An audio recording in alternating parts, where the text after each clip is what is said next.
সঙ্গে এই মুহূর্তে রয়েছেন মন্ত্রী অশোক দিন্দা। অশোকদা, বিরোধী বিধায়ক, তারপরে জয়ী শাসক দলের বিধায়ক, মন্ত্রী, এই জার্নিটা কিভাবে দেখ? খুবই টাফ জার্নি।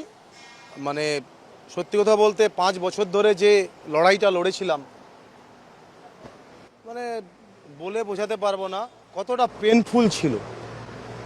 মানে সবসময় ভয় লাগতো, বেরোতে ভয় পেতাম, সিকিউরিটিরা বাইরে থাকতো, সিআরপিএফরা রোদ ঝড় বৃষ্টির মধ্যে, এবং কলকাতা পুলিশের লোকেরা ভেতরে থাকতো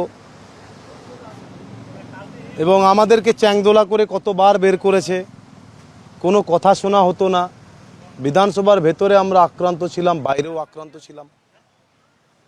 সেই ভয়ের থেকে আমরা মুক্তি পেয়েছি।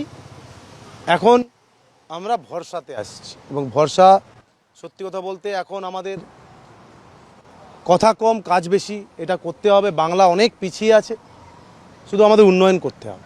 অশোকদা, এখনো দপ্তর বন্টন হয়নি, কিন্তু তুমি নিজে ক্রীড়াক্ষেত্রের লোক এবং সেখানে দাঁড়িয়ে কাজের ক্ষেত্রে কোন কোন বিষয়গুলো, মন্ত্রী হিসেবে কোন কোন বিষয়গুলোকে তুমি মূলত প্রাধান্য দেবে? ডিপার্টমেন্ট যত সময় না ভাগ হয়, তো আমি সেটা বলতে পারবো না কোন ডিপার্টমেন্টে আমাকে দেবে, কোন ডিপার্টমেন্টে আমাকে রাখবে, তো সেটা আমি বলতে পারবো না। সেই কারণে আমি এখন এই প্রশ্নের উত্তরটা দেবো না। শুক্রবার দিন জানতে পারবো, তখন জানাবো। তবে খেলার ক্ষেত্রে কি একটা আলাদা তোমার খেলা তো সবসময় আছে, এটাতে আমি যেই দপ্তরেই থাকি না কেন, খেলোয়াড় মানুষ, খেলাকে কিভাবে অগ্রগতি করা যায়, খেলার কিভাবে স্পোর্টসকে ডেভেলপমেন্ট করা যায়, সেটা আমার থেকে ভালো কে জানে।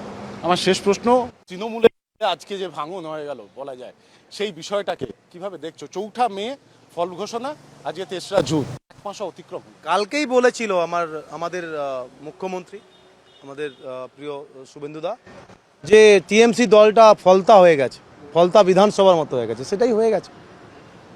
আমরা কথা বললাম অশোক দিন্দার সাথে এবং তার মূল যে বক্তব্য, যে এখনো দপ্তর বন্টন না হলেও মন্ত্রী হিসেবে আগামী দিনে রাজ্যের উন্নয়ন করাই তার প্রধান লক্ষ্য থাকবে।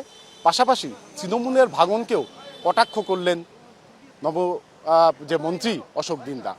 ক্যামেরায় সূর্য শঙ্কর অধিকারীর সঙ্গে ত্রয়ন চক্রবর্তী, কেটিভি বাংলা।